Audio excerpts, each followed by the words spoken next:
Hey there, today we're going to look at how to effectively add and manage Wix AI site chat on your website. So let's get started. First, head over to your Wix site dashboard.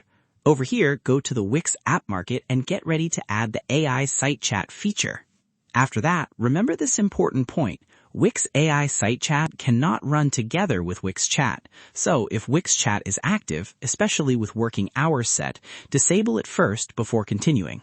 Then, open your Wix editor. Over here, find the Add Apps option on the left-hand side and click it. After that, in the search bar, type Wix AI Site Chat and select it when it appears in the results. Then, click on Add to Site, and this will integrate the chat feature directly into your website, simple and fast. Over here, once the app is added, go to your site's dashboard and navigate to the AI Site Chat option. After that, click on the Settings tab and start configuring everything according to your needs. Then, set your online chat hours so visitors know when they can get instant replies and improve availability control.